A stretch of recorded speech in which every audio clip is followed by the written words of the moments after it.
Xornada de forte vento e intensas precipitacións nas Rías Baixas. O temporal deixa pequenas incidencias en diferentes puntos da nosa área con bolsas de auga e mesmo pequenas inundacións. É o caso de Pontevedra, por exemplo, na Rúa do Santo en Estribela e na Rúa Padre Fernando Olmedo. Na Pobra foi preciso evacuar a unha familia do seu domicilio debido ao desbordamento dun río. Que tal, saúdos? Segue a tensión entre as mariscadoras a pé e a patroa da Confraría do Grove. Nas últimas horas, María del Carmen Besada comparecía para rexeitar as críticas das mariscadoras que exixen a súa dimisión por faltas de respecto e por poñer trabas ao seu traballo. Ela di que non pensa marchar e asegura que está a sufrir unha campaña de bulos e desinformación. Mentres ás portas do Pósito, as mariscadoras volvíanse concentrar. Os alcaldes de Barbanza e Arousa súmanse á proposta do Concello de Ames de crear unha comisión para abordar co Goberno Central a gratuidade da AP9. Consideran que se trata dunha medida moi necesaria para os veciños da comarca, xa que os elevados custos das peaxes impiden a moitos usuarios poder empregala. A Deputación de Pontevedra reformará a estrada que conecta Xil, Covas e Barrantes entre os concellos de Meaño e Ribadumia. O organismo provincial investirá máis de 1,2 millóns de euros para a mellora da seguridade nesta vía. A previsión é que esta obra comece neste mesmo semestre para que estea rematada a finais de 2025. O conselleiro do Mar visitaba esta mañá Muros para comprobar a execución dos investimentos realizados na lonxa da localidade o abeiro da convocatoria de axudas para equipamentos portuarios do pasado 2024. Alfonso Villares aproveitou para anunciar que o goberno galego dará continuidade a estas axudas coa publicación dunha nova convocatoria ao longo deste mes de xaneiro por valor duns 9 millóns de euros. Os veciños de Pontevedra poderán seguir a gala dos Premios Feroz dende o Auditorio do Pazo da Cultura. O Concello habilitará o espazo para seguir a retransmisión en directo con alrededor de 700 prazas. Xa adiantaron que, ademais, haberá varias sorpresas. Tamén se instalará unha carpa na parte superior do recinto feiral, na zona da alfombra vermella, para que se poida chegar a veciñanza. Con todo isto comezamos, están vendo as novas do día en Canal Rías Baixas.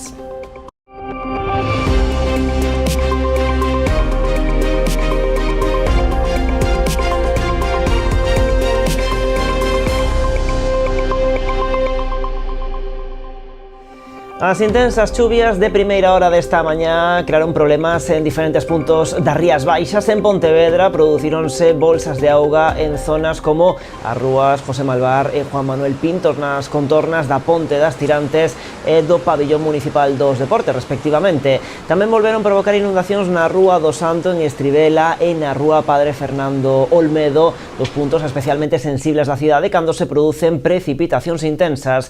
Un novo desbordamento do río Valdecorvos afectou o garaxe dos números 12 e 14 de Fernando Olmedo. Só houbo que lamentar danos materiais. Ata a zona desprazáronse persoal de Viacua, de bombeiros e de protección civil. Ademais, a policía local tivo que intervir para regular o tráfico nesta rúa pola acumulación de auga na calzada. Pois o forte vento e esa intensa chuvia caída especialmente a primeiras horas desta mañá provocou tamén varias incidencias nas comarcas do Barbanza e Muros e Noia, obrigando os equipos de emerxencias a ter que actuar con celeridade. Na maioría dos casos non foron graves. Un dos máis significativos produciuse na Pobra do Caramiñal, onde foi necesaria evacuar unha familia do seu domicilio debido ao desbordamento do río Lérez, que causou danos materiais no interior e exterior da vivenda. Os bombeiros do Parque Provincial de Boiro tiveron que participar tamén no rescate dunha persoa atrapada no seu vehículo en Lousame, a que lle sorprendeu a crecida do río Tállara. Por fortuna non houbo que lamentar danos persoais, aínda que o susto para a muller que quedou atrapada no vehículo foi grande. Ao parecer intentaba cruzar a estrada co seu coche cando se viu sorprendida polo desbordamento do caudal do río, provocando que o seu coche quedase parado no medio do torrente. No operativo tamén participaron GES de Noia e a Garda Civil. Case medio cento de persoas atenderon onte a convocatoria realizada polo colectivo transfeminista Fulanas en Pontevedra. Concentráronse ás portas da comisaría da Policía Nacional para protestar pola xestión que aseguran fixeron os axentes á hora de atender a varias mulleres que se achegaron para denunciar diferentes episodios. Un deles unha presunta agresión sexual no barrio da Parda que xa foi denunciada na comisaría. Os outros están relacionados coa actividade dun exhibicionista. Dende o colectivo apuntan que xa localizaron unha dúcia de mulleres que sufriron o seu acoso, destacando o episodio rexistrado na zona de Santa María o pasado día 3. Durante a madrugada, o home perseguiu a unha muller ata o interior do seu portal mentre se masturbaba. Pro colectivo transfeminista Fulanas, as mulleres que se achegaron á comisaría a denunciar os diferentes feitos non recibiron o trato axeitado, polo que reclaman máis medios para atender as víctimas. No Grove segue a tensión entre as mariscadoras a pé e a patroa da Confraría de Pescadores. Nas últimas horas, María del Carmen Besada comparecía para rexeitar as críticas das mariscadoras que exixen a súa dimisión por faltas de respecto e por poñer trabas ao seu traballo. Di que non pensa marchar e asegura que está a sufrir unha campaña de bulos e desinformación. Mentres, ás portas do Pósito, as mariscadoras volvíanse concentrar. Este era o ambiente que se respiraba diante da Confraría de San Martiño do Grove durante a rolda de prensa portas para dentro da patroa maior. Mentres fora se concentraba un cento de mariscadoras, María del Carmen Besada comparecía arroupada pola maioría da xunta directiva para rexeitar as críticas das mariscadoras de a pé. Elas denuncian unha xestión autoritaria e problemas laborais, unhas acusacións que a patroa rexeita asegurando que está a sufrir unha campaña de bulos e desinformación. Os bulos, mentiras e constante campaña de desinformación feitas por estas persoas a quenes nunca se lles puxo máis traba e límite que o obrigado respeto e educación que teñen que gardar con todos os socios e socias, aínda que teñan opinións e criterios distintos a eles, sen discriminacións, nin coaccións, nin amenazas. Besada fixo especial fincapé na xestión das subvencións, destacando que dos 879.000 euros captados polo Pósito, case o 52% foi pro sector do marisqueo a pé. En 2023 e 2024 conseguíronse máis de 879.000 euros para a cofradía, onde máis de 456.000 foron exclusivamente para o sector de marisqueo a pé, con axudas para a compra de semente, retirada de lixo ou compra de maquinaria. As maiores contaron coa subvención para a contratación dos vixiantes e asistencia técnica. Todo elo baixo a estrita xestión dos órganos do goberno, da entidade a cal represento. Ratificou que non pensa marchar e rexeitou as acusacións de ter sido escollida a dedo, lembrando que obtivo 16 dos 24 votos. Tendo en conta todo isto, é aberrante a acusación de ser posta a dedo queda absolutamente desmentida, pola sinxela razón de que estamos ante unha democracia e os seus líderes. Os seus líderes se elixen pola decisión maioritaria de aqueles que foron previamente elixidos. Se pode entender perfectamente, á vista do que está a acontecer, que ningún dos membros do punto de control, membros da Xunta Xeral, obtiveran a confianza dos demais membros da Xunta Xeral. Eu, aínda que non lles guste, si a tiven. Pero as mariscadoras da pé non recúan e insisten en denunciar unha mala xestión por parte da patroa maior con insultos e ameazas de por medio. A pinga que rebordou o vaso foi a situación dos traballadores do punto de control que, segundo apuntan, viron reducidos os seus salarios ao tempo que aseguran sufrir un trato desigual respecto dos traballadores de oficina. Avanzan que seguirán coas súas movilizacións ata que a patroa marche. Non vamos a parar, non vamos a parar. O exconcelleiro de Somos Ribadumia, Enrique Oubiña, citado como investigado polo perfil en redes contra o alcalde David Castro, terá que comparecer este xoves nos xulgados de Vilagarcía. A denuncia parte da defensa do alcalde, que di ter fundadas sospeitas de que detrás desa páxina satírica que se chamaba David Vendido estaba Oubiña, un extremo que sempre negou o exvoceiro de Somos Ribadumia, que insiste en que todo isto nada ten que ver con el. O perfil en Facebook aparece aparecera meses antes das eleccións municipais de maio de 2023. Xa daquela, o alcalde e candidato popular denunciara esa conta, daquela asegurando descoñecer quen podía estar detrás. E a plataforma Stop Desafiuzamentos Barbanza presenta unha queixa ante a Valedora do Pobo para que medie en favor dunha familia monoparental de Ribeira, formada por unha nai e os seus 2 fillos menores, para conseguir que se lle aplique o Código de Boas Prácticas Bancarias, unha vez que non pode facer fronte á súa cota hipotecaria mensual de máis de 700 euros. Segundo informan dende a entidade, a familia intenta poder seguir vivindo na vivenda, asumindo unha cota de hipoteca máis baixa ou unha moratoria que lle permita poder pagar só os xuros durante algún tempo. Ao parecer apenas lle quedan uns 7.000 euros para poder cancelar a hipoteca que ten coa entidade bancaria.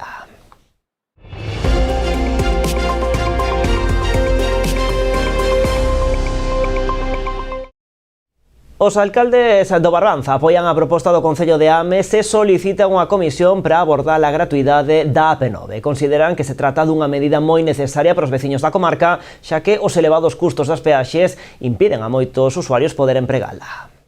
Os alcaldes de Barbanza e Arousa sumanse á proposta do Concello de Ames de crear unha comisión para abordar co Goberno Central a gratuidade da AP9. Nun comunicado, os 4 rexedores aseguran que, a pesar de que a comarca conta cunha infraestrutura de vital importancia para a vertebración do seu territorio, como é o caso da autovía do Barbanza, esta artéllase tamén prácticamente como un ramal da autopista. Nos sumamos a esa iniciativa do Concello de Ames de convocar unha reunión entre o Ministerio de Transportes e Mobilidade Sostible cos alcaldes polos que transcorre a AP9, a autopista do Atlántico, que conecta e vertebra prácticamente toda a fachada atlántica de Galiza. Ademais, dende a comarca da Barbanza, consideramos que somos parte afectada e implicada no asunto porque a nosa comarca, se ben é certo que non pasa o percorrido da AP9 por ela, si é unha vía principal para poder sair da comarca da Barbanza e, por exemplo, conectarnos coa capital do país, con Santiago de Compostela, ou con outras cidades tan importantes como a Coruña, Pontevedra ou Vigo, non? Segundo eles, os elevados custes das peaxes desta última impiden que moitos usuarios a empreguen, polo que é preciso avanzar cara a súa gratuidade total. Por esta razón, demandan que as peaxes sexan suprimidas en tramos estratégicos, apuntando o comprendido entre Padrón e Santiago. Se ben é certo que hai agora mesmo unhas bonificacións de ata o 70% para as persoas que son recorrentes usuarias da AP9, ou, por exemplo, que se conseguiu no Congreso aplicar unha gratuidade na viaxe de volta para todas as persoas que teñan o dispositivo de telepeaxe, entendemos que isto ten que ir a máis. Dende a Mancomunidade Barbanza Arousa entenden que esta medida implicaría un pulo importante para os concellos da comarca, facilitando así a conexión entre eles e a capital galega, e tamén con outras vías como pode ser a A54. Máis cousas, a Deputación de Pontevedra reformará a estrada que conecta Xil, Covas e Barrantes entre os concellos de Meaño e Ribadumia. O organismo provincial investirá máis de 1,2 millóns de euros para mellorar a seguridade nesta vía. A actuación afectará a un treito de 5,5 km. A previsión é que a obra comece neste semestre para que estea rematada a finais de 2025. Trátase dunha bella demanda dos veciños da zona que se fará realidade axiña. A reforma desta estrada que une os núcleos de Xil, Covas e Barrantes entre os concellos de Meaño e Ribadumia será asumida ao 100% pola Deputación de Pontevedra. A actuación traducirase nunha mellora da seguridade viaria nun treito de 5,5 km.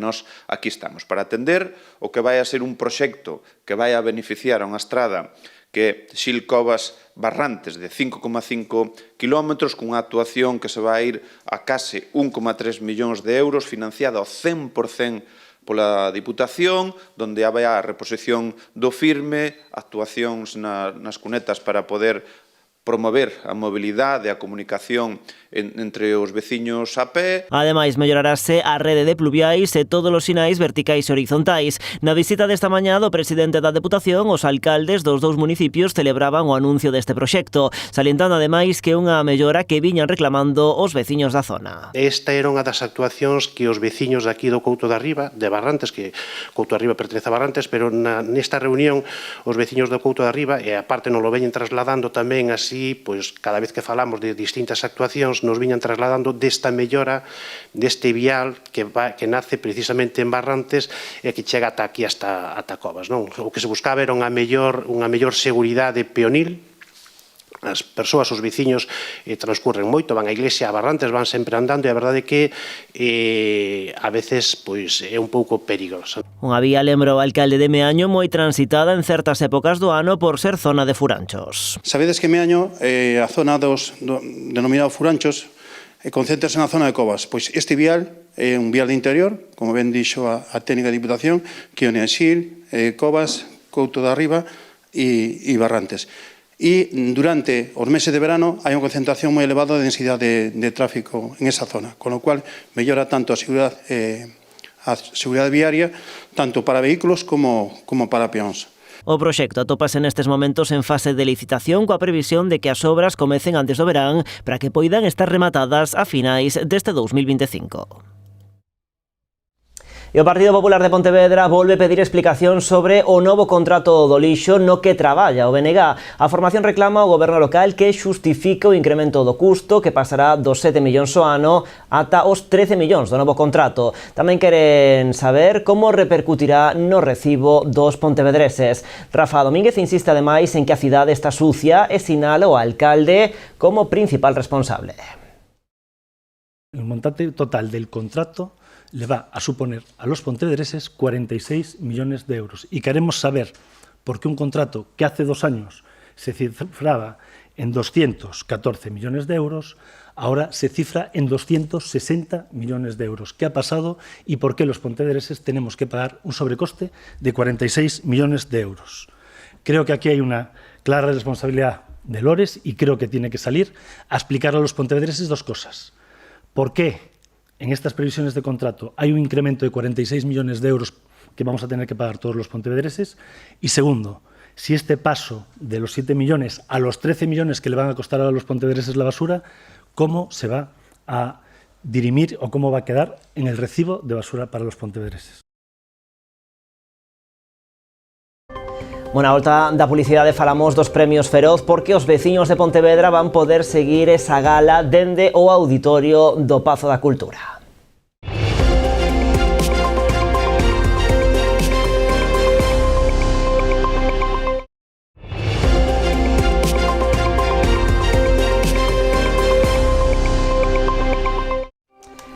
Aquí estamos, nas novas, en Canal Rías Baixas. O conselleiro do Mar visitaba esta mañá Muros para comprobar a execución dos investimentos realizados na lonxa da localidade o abeiro da convocatoria de axudas para equipamentos portuarios do pasado ano 2024. O Pósito Muradán beneficiouse desta liña de axudas para a adquisición dunha nova carretilla elevadora, unha nova máquina de xeo, novos equipos de pesaxe e tamén unha fregadora aspiradora. Todo por un investimento total que superou os 360.000 euros. Acompañado do patrón maior, Daniel Formoso, o conselleiro do Mar, Alfonso Villares, visitaba a lonxa para coñecer de primeira man os investimentos realizados ao abeiro da convocatoria de axudas para equipamentos portuarios do pasado ano 2024. O Pósito Muradán acolleuse a esta liña de subvencións de mar, o que lle permitiu poder adquirir novo material moi necesario no traballo diario da rula, como é o caso dunha carretilla elevadora, unha nova máquina de xeo, novos equipos de pesaxe, mesas e palets para a clasificación e exposición do produto, así como unha fregadora aspiradora, todo por un importe total de máis de 360.000 euros. Estamos a levar adiante unha serie de inversións en todas as nosas cofradías, baixo unha liña de inversións en infraestructuras portuarias, e baixo esa liña foron cerca de 50 proxectos os que se aprobaron en este ano 2024. Proxectos que ao final o que buscan e o que conseguimos con eles é mellorar as condicións de traballo da nosa xente, das nosas cofradías, mellorar tamén a trazabilidade dos nosos produtos, dos produtos que poñemos no mercado. Bueno, son inversións que eu creo que son positivas para o sector e tamén, como non, para o consumidor. Os produtos que estamos a continuamente a presentar no noso mercado son produtos de excelente calidad, produtos que veñen do mar de Galicia e en ese sentido non podemos baixar a guardia. Todos sabemos, as confradías dependemos moito da consellería, estamos pasando uns momentos bastante críticos, tanto no marisqueo como en todo. Entón, gracias á consellería que están aí, sempre nos botan unha man. Sábese que calquera cousa, o mantenimiento tanto das lonjas como de todos os aparatos, das carretillas e todo o que temos, sempre teñen un mantenimiento, sempre se acaban, entón realmente sempre necesitamos axudas. Entón estamos agradecidos que nos dean as axudas. Alfonso Villares aproveitou a visita á localidade para anunciar que o goberno galego dará continuidade a estas axudas, coa publicación dunha nova convocatoria ao longo deste mes de xaneiro, por valor duns 9 millóns de euros. Agora, en este mes de xaneiro tamén se levará adiante a presentación da nova línea de axudas por un total de 9 millóns de euros que se van a ofertar para este ano no que estamos e, polo tanto, bueno, en esta línea de seguir traballando de man do sector, eu creo que é a mellor forma de traballar, a mellor forma tamén de seguir avanzando como eu creo que o estamos a facer desde o sector do Mar de Galicia. A Comunidade de Augas de Santa Cruz de Lamas, en Moraña, mellora a zona de captación do seu manancial. Foi posible grazas a unha achega da Xunta de 12.000 euros. Os traballos consistiron no desbroce da zona e a instalación dun novo decantador para a filtración da auga dese manancial. A actuación enmárcase dentro do plan de cooperación do Goberno galego para asociacións de veciños e comunidades de usuarios. No conxunto de Galicia, estas entidades recibiron no pasado 2024 1 millón de euros para o mantemento e posta a punto das súas instalacións. Nas últimas horas coñecía os detalles da actuación acometida en Moraña o delegado da Xunta en Pontevedra xunto co alcalde e representantes desa comunidade de Augas.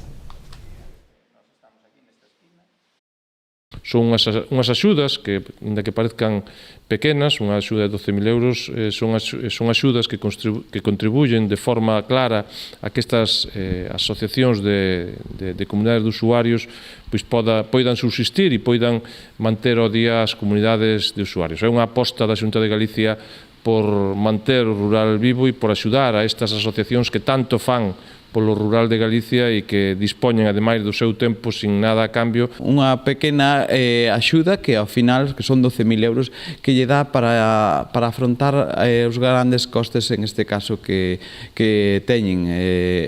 Axudan a moitas asociacións, neste caso, pois este ano pasado, pois non quero recordar que creo que foron 3 comunidades de augas que recibiron esta axuda da Xunta de Galicia e, bueno, nos estamos agradecidos que a Xunta aposte por estas liñas.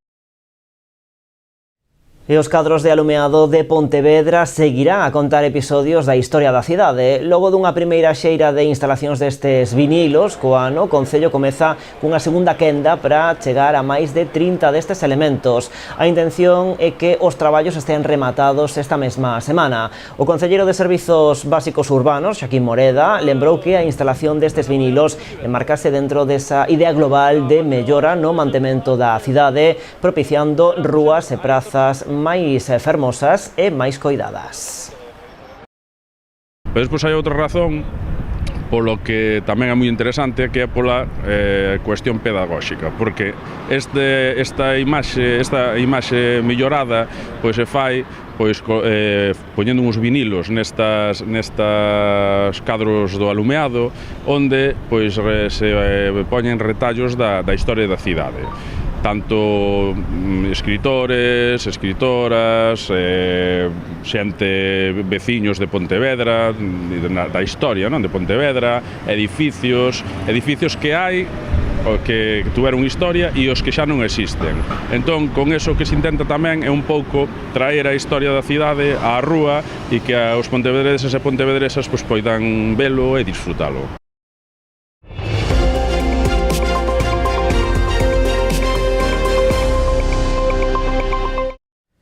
A sede da Asociación de Empresarios de Ribeira foi o escenario esta mañá do sorteo de premios da súa campaña de Nadal. Repartíronse uns 50 vales de compra por valor total duns 5.000 euros para seren cambiados no propio comercio local. Foron sorteados 3 vales de compra por importe de 300 euros, 6 de 250, 10 por importe de 100 euros e 32 de 50 euros. O acto contou coa presenza de varios membros da Corporación Municipal, entre os que se atopaba o propio alcalde, Luis Pérez Barral, así como o presidente da patronal local, Francisco Martínez.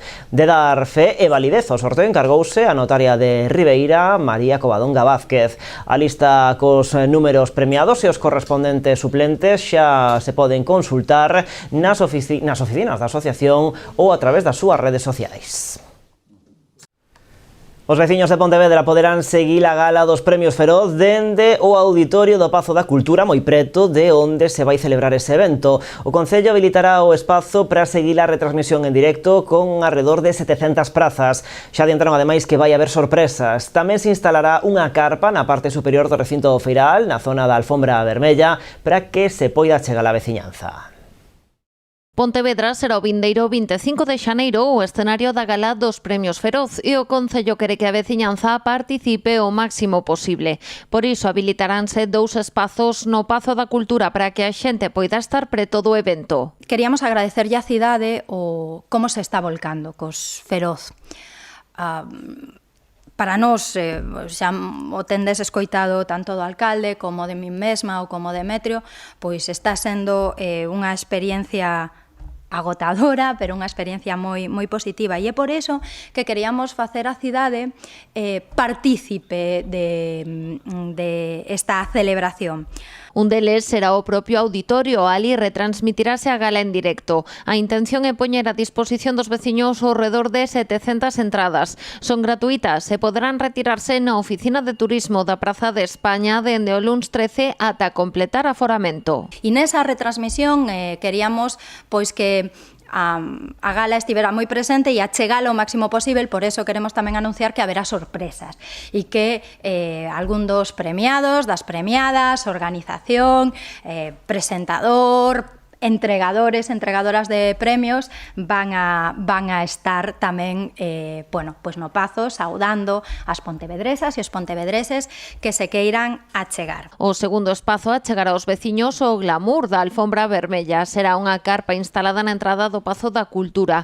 O acceso será libre e por orde de chegada. Decidimos facer unha instalación de unha carpa de máis de 40 metros que vai estar situada na alfombra vermella do acceso á gala dos Feroz, que non sei se sabedes, pero se non digo volo eu, vai a ser polo estacionamento do auditorio, pola parte superior, vale? E aí vamos a ter colocada unha carpa para que todas as persoas que se queiran achegar pois poidan estar na alfombra vermella. A gala reunirá no recinto feiral a máis de 1.300 persoas, entre elas ao redor de 200 do mundo do cinema e da televisión.